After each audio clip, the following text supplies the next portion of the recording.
लो मेरे प्यारे से दोस्तों, इस एपिसोड की स्टार्टिंग में हमें लुओ फैंग और बवाता को दिखाया जाता है, जहाँ पे बवाता लुओ फैंग को बताती है कि हम लोग इस समय वूशा प्लैनेट के पास पहुंच चुके हैं, जो कि मेन कॉन्टिनेंट से बेहद करीब है। ये प्लैनेट चारों ही तरफ फॉग से घिरा हुआ है और इस फॉग का इस्तेमाल करके डीमन क्लैन अक्सर ह्यूमंस के ऊपर अटैक करता रहता है। यहाँ पे कई हजार सालों से ह्यूमन और डीमंस के बीच में फाइट होते जा रही है, क्योंकि लिए इस प्लैनेट के अंदर माना जाता है कि कई सारे हाई ग्रेड के ट्रेजर्स भी छुपे हुए हैं। जिसे सुन के लुओ फैंग कहता है कि बवाता, तब तो हमें ज़रूर इस प्लैनेट के अंदर चलना चाहिए, और वैसे भी ये प्लैनेट मेन कॉन्टिनेंट से काफ़ी दूर है, तो मुझे लगता है कि यहाँ पे जितने भी हमारे एनिमीज़ होंगे वो बहुत ही ज़्यादा कमज़ोर होंगे, तो बेहतर यही है कि हम नीचे उतर के अपना वार्म अप कर लें। साथ में बवाता, तुम इस प्लैनेट की सारी इन्फॉर्मेशन को कलेक्ट करो और एक अच्छी सी प्लेस पे मुझे लेकर के चलो। तभी बवाता अपने डिस्प्ले पे एक अच्छी लोकेशन को सेलेक्ट करके लुओ फैंग को लेकर के उधर निकल जाती है, मगर सडन यहाँ पे बवाता रेस्ट ही कर रही होती है। उसकी स्पेसशिप के अंदर अलर्ट का सिग्नल बजने लगता है, जिसकी वजह से बवाता अपनी स्पेसशिप की चेयर से उठ करके अपने डिस्प्ले की तरफ देखते हुए भागते हुए लुओ फैंग के पास जाती है, जहाँ पे लुओ फैंग अपनी कल्टीवेशन कर रहा होता है। जहाँ पे लुओ फैंग को बवाता जगाने लगती है। तभी लुओ फैंग कहता है कि आखिर क्या हुआ। तभी बवाता लुओ फैंग के सामने अपनी डिस्प्ले को एक्टिवेट करते हुए उससे कहती है कि ज़रा एक बार इस डिस्प्ले पे तो नज़र दौड़ाओ। तभी लुओ फैंग उस डिस्प्ले की ओर देखता है और उसे नज़र आता है उसका पुराना दुश्मन नियोलैन, जो कि उसी बैटलफील्ड के अंदर डीमन से फाइट कर रहा होता है ह्यूमंस की तरफ से। लुओ फैंग नियोलैन को देख करके एकदम भड़क चुका था। जहाँ पे बवाता लुओ फैंग से कहती है कि हमारी किस्मत कितनी अच्छी है ना, गॉड भी हमारे साथ हैं, क्यों ना हम अपना बदला इससे अब यहाँ पे ले लें। तभी लुओ फैंग कहता है कि बवाता, पिछली बार जब मैंने न्यूलैंड के ऊपर अटैक किया था तो मुझे लगा था कि ये अपनी स्पेसशिप के साथ साथ मारा जा चुका है, मगर देखो ना, ये अभी तक जिंदा है और ये ह्यूमन टेरिटरी के बाहर आकर के अपनी लाइफ को जी रहा है। इसने मेरे अर्थ के ऊपर ना जाने कितने बेगुनाहों को जान से मारा है और साथ में इसने मेरी फैमिली को भी टॉर्चर किया है। इस बार मैं इसे किसी भी कीमत पे छोड़ने वाला नहीं हूँ। इसका मरना इसी बैटलफील्ड के अंदर तय है। ये कहने के साथ लुओ फैंग यहाँ पे भड़क चुका था और काफ़ी गुस्से में बवाता से कहता है कि जल्दी से जल्दी मुझे उस न्यूलैंड के पास ले करके चलो और मुझे बताओ आखिर नीचे कैसी सिचुएशन है। तभी बवाता लुओ फैंग को बताती है कि नीचे डीमंस और ह्यूमंस के बीच में फाइट हो रही है, जहाँ पे ह्यूमन आर्मी को लीड कर रहे हैं दो कमांडर। पहले कमांडर का नाम है ईजू और दूसरे कमांडर का नाम है सू फैन।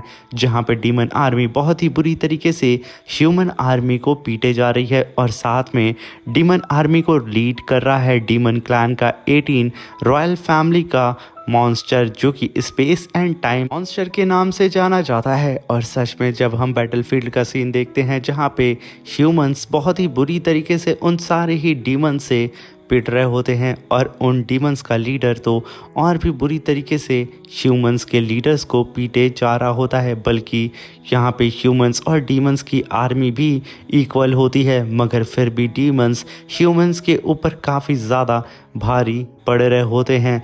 जहाँ पे ऐसा लग रहा होता है कि ये डीमंस पल भर में पूरी की पूरी ह्यूमन आर्मी को ही ख़त्म करके रख देंगे। जहाँ पे बवाता लुओ फैंग को बताती है ये जो टाइम एंड स्पेस मॉन्स्टर है, ये जब अपनी ब्लू सिल्वर आई का इस्तेमाल करता है तो ये पूरी ही तरीके से टाइम को फ्रीज करने की एबिलिटी रखता है, और जब ये मॉन्स्टर अपनी गोल्डन पर्पल आई का इस्तेमाल करता है तो ये पूरी ही तरीके से स्पेस को क्रैक कर सकता है। और जब एक साथ ये मॉन्स्टर अपनी दोनों ही एबिलिटी का इस्तेमाल करता है तो ये टाइम एंड स्पेस को पूरी ही तरीके से फ्रीज करके अपने मुताबिक मूव कर सकता है। वहीं पे हम नोलन को देखते हैं जो कि बहुत ही बुरी तरीके से बीस्ट से पीट रहा होता है और उसे बचाने के लिए उसके साथी भी वहाँ पे आ चुके थे। ये देख के लुओ फैंग कहता है कि नोलन इस समय रैलम लॉर्ड के 3rd लेवल पे प्रमोट हो चुका है, मगर फिर भी देखो ना, इसको खुद की जान बचाने के लिए साथियों की ज़रूरत पड़ती है। ये देख के लुओ फैंग और बवाता दोनों ही हंसने लगते हैं, जहाँ पे बवाता से लुओ फैंग कहता है कि जल्दी से जल्दी मुझे इस बैटलफील्ड के अंदर लेकर के चलो, मुझे इसका काम तमाम करना है। तभी बवाता देखती है कि उसके डिस्प्ले पे ह्यूमन आर्मी का कमांडर सू फैन मदद का सिग्नल भेज रहा होता है, जिसे देख के बवाता लुओ फैंग से कहती है कि इस ह्यूमन आर्मी का कैप्टन से हेल्प मांग रहा है। तो आखिर हमें यहाँ क्या करना चाहिए? तभी लुओ फैंग कहता है कि देर किस बात की, मैं इनकी हेल्प ज़रूर करूँगा। वहीं पे हम देखते हैं कि नॉलन के साथ ही इतने ज़्यादा डीमंस को देख करके वो लोग नॉलन को घायल ही अवस्था में छोड़ करके वहाँ से भाग जाते हैं।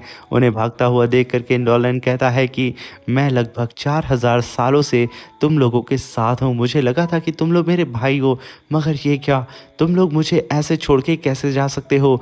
फिफ्थ ब्रदर प्लीज़ तुम तो रुक जाओ। मगर कोई भी नॉलन की बात को नहीं सुनता है, सब के सब उसे इग्नोर करके वहाँ से भाग जाते हैं। और वहीं पे लुओ फैंग काफ़ी तेज़ी से उड़ते हुए सीधा ही उस बैटलफील्ड की ओर बढ़ रहा होता है। और तभी लुओ फैंग को आते हुए देख करके वहाँ पे जो कैप्टन सू फैन होता है वो अपनी आर्मी के लोगों से कहता है कि तुम लोग यहाँ पे निराश मत हो, रीइंफोर्समेंट टीम बहुत ही जल्दी आ रही है। उन लोगों ने मेरे सिग्नल का जवाब दे दिया है। मगर जब वो आसमान की ओर लुओ फैंग को देखता है तो वो दंग हो चुका था कि आखिर अकेला वर्ल्ड मास्टर यहाँ पे क्यों आ रहा है, ये हमारी जान कैसे बचाएगा?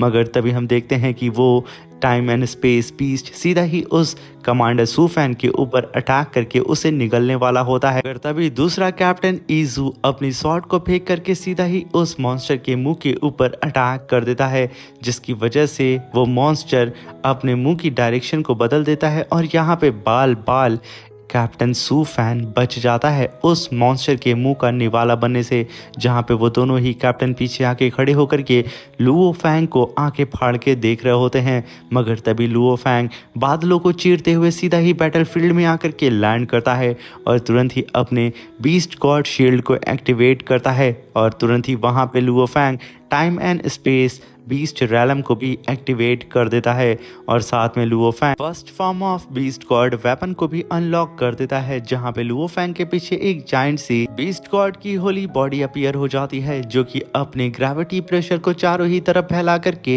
ह्यूमंस और डीमंस को वहां पे सप्रेस करने लगती है। कोई भी यहाँ पे लुओ फैंग की ऑरा के सामने टिक पा ही नहीं रहा होता है। वहीं पे वो दोनों ही कैप्टन जो कि इमॉर्टल गॉड थे, उनकी भी हालत खराब हो जाती है और वो लोग कपकपाते हुए कहते हैं कि आखिर ये बंदा है क्या चीज जिसने हम लोगों को भी यहाँ पे सप्रेस कर दिया है।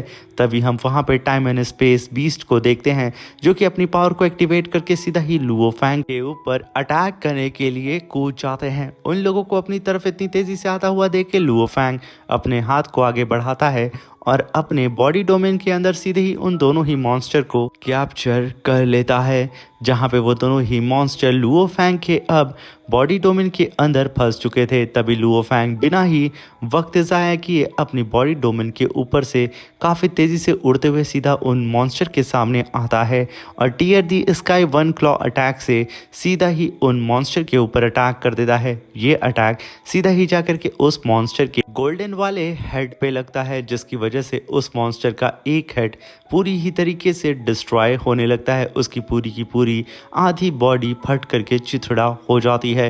ये देख करके आउटसाइड में जितने भी ह्यूमन सोल्जर्स होते हैं उनके होश उड़ जाते हैं, क्योंकि लुओ फैंग भले ही वर्ल्ड मास्टर रैलम पे था, मगर फिलहाल लुओ फैंग की पावर इमॉर्टल किंग लेवल की थी, जहाँ पे वो सारे ही बीस्ट अपने लीडर को मरता हुआ देख करके वो लोग वहाँ से भागने लगते हैं। सबकी हालत ख़राब हो चुकी थी और लुओ फैंग चारों ही तरफ तबाही मचा करके सीना तान करके उन सारे ही बीस्ट के सामने खड़ा होता है। और वहीं पे न्यूलैंड जब लुओ फैंग को पीछे से देखते हुए कहता है कि अगर ये बंदा मेरे साथ मिल जाता है तो मैं बड़े ही आसानी से लुओ फैंग के मैटर को सॉल्व कर सकता हूँ और उसे ख़त्म भी कर सकता हूँ।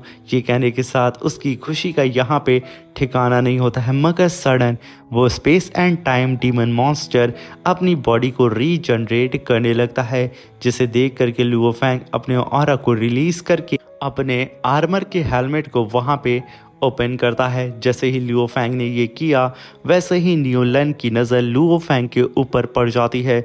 वो कपकपाती हुई आवाज़ में कहता है कि मैं 4000 सालों से ह्यूमन टेरिटरी के बाहर इस बैटलफील्ड के अंदर फाइट कर रहा हूँ, क्योंकि मैं इस लुओ फैंग को अवॉइड कर रहा था, मगर आखिर कैसे ये यहाँ पे आ सकता है और आखिर ये कैसे इतना ज़्यादा स्ट्रांग हो सकता है। अगर इसने मुझे देख लिया तो ये मुझे मार देगा। तभी हम देखते हैं न्यूलैंड के चारों ही तरफ अंधेरा छा जाता है है और लुओ फैंग बहुत ही तेजी से उसके करीब आने लगता है और सडन लुओ फैंग उस न्यूलन के करीब आकर के उसकी खोपड़ी को पकड़ता है और उससे कहता है कि अब भला तुम मुझसे कैसे बच के भागोगे। ये कहने के साथ लुओ फैंग ने न्यूलन की खोपड़ी को डिस्ट्रॉय करके रख दिया था। मगर सडन ये क्या, न्यूलन तो यहाँ पे सब कुछ सोच रहा होता है, यानी कि ये सब कुछ न्यूलन की इमेजिनेशन थी, जहाँ पे न्यूलन कहता है कि मैं इस समय ह्यूमन टेट्री के बाहर बैटलफील्ड में मौजूद हूँ। लुओ फैंग किसी भी कीमत पे मुझे मार नहीं सकता है, क्योंकि आर्मी रूल यही कहती है कि ह्यूमन टेट्री के बाहर सारे ही ह्यूमंस एक हैं, क्योंकि हमें यहाँ पे डीमंस और जर्ग अदर क्लैन से फाइट करनी है। इसलिए यहाँ पे आर्मी रूल के अकॉर्डिंग लुओ फैंग मुझे छू तक नहीं सकता है। वहीं पे लुओ फैंग अपनी शॉट से काफ़ी पावरफुल स्लैश अटैक उस टाइम एंड स्पेस मॉन्स्टर के ऊपर करके उसे ट्रिगर कर रहा होता है, जहाँ पे लुओ फैंग का अटैक जैसे ही उस मॉन्स्टर को हिट करता है वो काफ़ी ज़्यादा घायल हो जाता है। मगर वो गुस्से में आकर के फिर से लुओ फैंग के ऊपर दहाड़ते हुए अटैक करने के लिए बिल्कुल तैयार हो चुका था, जहाँ पे लुओ फैंग तुरंत ही अपने बीस्ट गॉड शील्ड को सामने लाता है, जहाँ पे वो मॉन्स्टर लुओ फैंग के ऊपर काफ़ी पावरफुल लेजर बीम अटैक किया था। मगर लुओ फैंग ने अपने बीस्ट गॉड शील्ड को सामने ला करके उसके अटैक को रिपल कर दिया था। वहीं पे न्यूलन लुओ फैंग को फाइट करता हुआ देख करके वहाँ से भागने की कोशिश करता है, मगर तभी लुओ फैंग कहता है कि अब मुझे कैसे भी करके अपनी कैलकुलेशन को सही ढंग से यूज़ करना होगा और इस बीस्ट को अपनी तरफ खींच करके एक और अटैक अपने ऊपर कराना होगा, तभी मैं यहाँ पे एक तीर से तो निशाना लगा सकता हूँ। मुझे किसी भी कीमत पे इस बीस्ट का इस्तेमाल करके उस न्यूलन को ख़त्म करना होगा। तभी लुओ फैंग फिर से उस बीस्ट को अपनी तरफ आकर्षित करता है। जैसे ही वो बीस्ट लुओ फैंग के ऊपर अटैक करता है, लुओ फैंग अपने बीस्ट गॉड शील्ड को बीच में ला करके उसके अटैक को रिपल करता है सीधे ही उस न्यूलन के ऊपर। और यहाँ पे बेचारा न्यूलन भाग ही रहा होता है, मगर तभी वो अटैक आकर के उसे हिट करता है। ये अटैक इतना ज़्यादा खतरनाक होता है जिसकी वजह से न्यूलन पूरी ही तरीके से जल करके राख हो जाता है। यहाँ पे लुओ फैंग ने एक तीर से दो निशाना लगा लिया होता है। लुओ फैंग ने बैटलफील्ड के आड़ में अपने दुश्मन को भी मार दिया और किसी को यहाँ पे लुओ फैंग के ऊपर शक भी नहीं हुआ। तभी लुओ फैंग तुरंत ही वहाँ पे अपनी पावर को एक्टिवेट करके टीयर दी स्काई वन क्लॉ अटैक सीधा ही उस बीस्ट के दोनों ही हेड के ऊपर कर देता है। ये अटैक इतना ज़्यादा खतरनाक होता है कि एक ही बार में उस बीस्ट के चिथड़े उड़ जाते हैं। मगर ये क्या, वो बीस्ट यहाँ पे कई हजार टुकड़ों में बट तो गया था, मगर सडन वो फिर से अपनी बॉडी को रीजनरेट कर लेता है। ये देख के लुओ फैंग मुस्कुराते हुए कहता है कि भले ही तुम यहाँ पे खुद को रीजनरेट कर लो, मगर मैं तुम्हें यहाँ पे जिंदा नहीं छोड़ूंगा। ये कहने के साथ लुओ फैंग अपनी स्टार ईटिंग ग्रास को एक्टिवेट करके उस बीस्ट को चारों ही तरफ से जकड़ के उससे पूरी ही तरीके से अपने डोमेन के अंदर फंसा लेता है, जहाँ पे लुओ फैंग की स्टार ईटिंग ग्रास पूरी ही तरीके से उस बीस्ट को एब्जॉर्ब कर लेती है। यहाँ पे तो उस बीस्ट के मांस का एक टुकड़ा भी नहीं बचता है। लुओ फैंग ने उस बीस्ट को पूरी ही तरीके से इरेज कर दिया था, यहाँ तक कि लुओ फैंग अपने स्टार रेटिंग ग्रास को पूरे के पूरे बैटलफील्ड के अंदर फैला दिया था, जहाँ पे लुओ फैंग की स्टार रेटिंग ग्रास बहुत ही तेज़ी से उन सारे ही डीमंस का शिकार करने लगती है। कोई भी डीमन लुओ फैंग की स्टार रेटिंग ग्रास के सामने तो टिक भी नहीं पा रहा होता है। सारे ही ह्यूमंस की खुशी का यहाँ पे ठिकाना नहीं होता है, क्योंकि पल भर में लुओ फैंग ने सारे ही डीमंस का काम तमाम कर दिया होता है। तभी लुओ फैंग के पास भागते हुए ह्यूमन आर्मी के वो दोनों ही कैप्टन आते हैं, जहाँ पे कैप्टन सू फैन बताते हैं कि ये मेरे ब्रदर बॉय ईजू है और मेरा नाम कैप्टन सू फैन है। हम दोनों ही 7th बैटलफील्ड लीग के हेड कोच हैं, जहाँ पे लुओ फैंग को वो लोग यांगशैन कॉन्टिनेंट के मेनलैंड के बारे में लुओ फैंग को बहुत सारी इन्फॉर्मेशन देते हैं और साथ में लुओ फैंग को बताते हैं कि इस यांगशैन मेनलैंड के अंदर कई सारे हाई ग्रेड के ट्रेजर्स और कई सारे हाई ग्रेड के स्किल्स भी मौजूद हैं, जिसे हासिल करने के लिए हर एक क्लैन के लोग अपनी जी जान लगा रहे हैं। और इसी वजह से यहाँ पे इतनी भीषण फाइट भी हो रही है और साथ में उस यांगशैन मेनलैंड के अंदर 12 पावरफुल गॉड्स मौजूद हैं, जिनसे फाइट कर पाना हम ह्यूमंस के लिए बहुत ही ज़्यादा मुश्किल है। तभी हम लुओ फैंग को देखते हैं, जो कि अपनी कल्टीवेशन करते हुए बताता है कि मैंने लगभग वुशु आइलैंड के ऊपर 100 ईयर्स तक उन सारे ही डीमंस का शिकार किया है। और साथ में यहाँ पे मेरे जितने भी एनिमी हैं वो मुझे स्टार ईटिंग रैलम मास्टर के नाम से जानते हैं। अब मैं यहाँ पे 100 ईयर्स तक तो उनका शिकार किया हूँ और साथ में मुझे अपनी कल्टीवेशन करते हुए भी 100 ईयर्स हो चुके हैं, जहाँ पे मैंने अपने एक्चुअल कॉम्बैट स्किल का इस्तेमाल करके artistic conception of beast God की अंडरस्टैंडिंग का इस्तेमाल करके मैंने 7 ग्रेव सॉर्ड का इजाद किया है। ये मेरी न्यू स्किल है जिसका नाम मैंने 7 माइंडेड सॉर्ड रखा हुआ है, जहाँ पे लुओ फैंग अपने गोल्डन हॉर्न बीस्ट से फाइट करके अपनी न्यू स्किल को जज कर रहा होता है। मगर तभी बबाता लुओ फैंग को बताती है कि लुओ फैंग, हम लोगों से लगभग 9900 माइल्स किलोमीटर दूर जर्ग के लगभग 12 वॉरियर्स हमारे ह्यूमन टेरिटरी के लोगों को बहुत ही बुरी तरीके से मार रहे हैं। ये सुनकर के लुओ फैंग अपनी कल्टीवेशन से तुरंत ही बाहर आ जाता है। वो आते के साथ बवाता से कहता है कि शायद अब वक्त आ चुका है कि मैं अपनी न्यू स्किल 7 माइंडेड स्वॉर्ड को टेस्ट करूं। मगर देखो ना, मुझे यहाँ पे कोई नहीं मिल रहा था जिसके ऊपर मैं अपनी न्यू स्किल को टेस्ट करूं। अब मुझे मिल गया, इसलिए बवाता जल्दी से हमें वहां लेके चलो। वहीं पे हम उन 12 जर्ग वॉरियर्स को देखते हैं जो कि अपनी पावर का इस्तेमाल करके उन ह्यूमंस को पूरी ही तरीके से डिस्ट्रॉय करके रख देते हैं। मगर तभी वहां पे स्टारलाइट क्लैन की वॉरियर सीधे ही कावू क्लैन के वॉरियर से कहती है कि तुम बेवजह यहाँ पे टाइम वेस्ट कर रहे हो, हमें जल्द से जल्द यहाँ से निकलना चाहिए। अगर यहाँ पे वो स्टार ईटिंग रैलम मास्टर आ गया तो हम लोगों की बैंड बचा देगा। वहीं पे कावू क्लैन कल्टीवेटर कहता है कि जिस बंदे की तुम बात कर रही हो उसकी बातें तो लगभग 100 ईयर्स पहले सुनने में आती थी, अब तो वो एक्टिव भी नहीं है। मुझे नहीं लगता कि वो यहाँ पे आएगा, और अगर उसके पास उसकी स्टार ईटिंग वाइन्स ना हो तो उसे तो मैं अकेले ही मार सकता हूँ। और अगर वो यहाँ पे आ भी जाता है तो हमारे 12 लॉर्ड्स उसकी चटनी बना देंगे। मगर तब तक तो लुओ फैंग वहाँ पे आ चुका था। आते के साथ लुओ फैंग कहता है कि इस तरीके से किसी के पीठ पीछे बातें नहीं करते हैं, ये बुरी आदत है। जहाँ पे लुओ फैंग के आते ही चारों तरफ अंधेरा छा जाता है। वहीं पे कावू क्लैन का वो मेंबर कहता है आखिर कौन है, सामने आओ। तभी लुओ फैंग अपने कदम को ज़मीन पे पटकता है और वहाँ पे काफ़ी बड़ा स्पिरिचुअल ब्लास्ट होता है। और तभी सबकी नज़र वहाँ पे लुओ फैंग के ऊपर पड़ती है, जहाँ पे स्टारलाइट क्लैन की मेंबर तुरंत ही लुओ फैंग को ग्रीट करते हुए कहती है कि सीनियर प्लीज़ हमें माफ़ कर दें, हम आपसे यहाँ पे लड़ना नहीं चाहते हैं। मगर लुओ फैंग यहाँ पे भला किसकी सुनता, वो काफ़ी गुस्से में आगे की तरफ बढ़ता है और अपने बीस्ट गॉड शील्ड और अपने यांग शैंग वेपन को बाहर निकाल लेता है। लुओ फैंग के ऐसे रूप को देख करके उन सारे ही वॉरियर्स की हालत खराब हो जाती है। मगर लुओ फैंग ये क्या, अपनी शॉट से सीधा ही स्टारलाइट क्लैन के एक मेंबर के ऊपर अटैक करके उसे पूरी ही तरीके से डिस्ट्रॉय करके रख देता है। ये देख करके वो सारे ही कावू क्लैन के कल्टीवेटर अपनी पावर को रिलीज करके अपने अपने डोमेन को फैलाने लगते हैं। मगर सडन जिसके ऊपर लुओ फैंग ने अटैक किया था वो स्टारलाइट क्लैन का मेंबर एक क्रिस्टल फॉर्म में कन्वर्ट हो जाता है और वो अपनी बॉडी को रीशेप कर लेता है।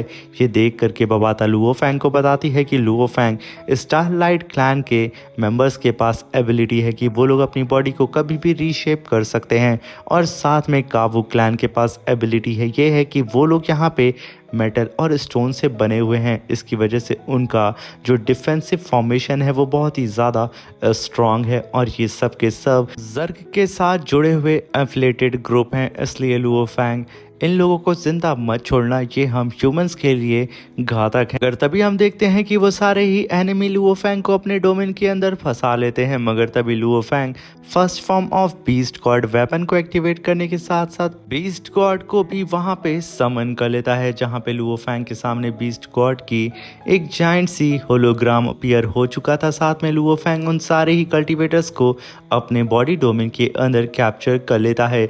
यहाँ पे लुओ फैंग का इतना ही करना था, उन सारे ही कल्टीवेटर्स का जो डोमेन होता है लुओ फैंग के सामने एक छोटा सा बच्चा नज़र आ रहा था, जहाँ पे लुओ फैंग बहुत ही तेज़ी से उनके डोमेन को सप्रेस करते हुए उन्हें क्रश करने वाला होता है। मगर तभी वो सारे ही एनिमी अपनी पावर का इस्तेमाल करके लुओ फैंग के बॉडी डोमेन को डिस्ट्रॉय करने लगते हैं, जहाँ पे उन लोगों ने अपने वेपन से काफ़ी सारे अटैक करके लुओ फैंग के बॉडी डोमेन के अंदर काफ़ी सारे स्पेस क्रैक बना दिए थे। ये देख करके उन एनिमी का लीडर हंसते हुए कहता, स्टार रेटिंग रैलम मास्टर, तुम्हारा ये डोमेन हमें नहीं रोक पाएगा। मगर तभी लुओ फैंग मुस्कुराते हुए कहता है कि मेरे डोमेन को तोड़ पाना तुम जैसे बच्चों की बस की बात नहीं है। इसी के साथ मेरे प्यारे दोस्तों ये शानदार सा एपिसोड ख़त्म होता है। Thank you for watching. Bye bye, take care.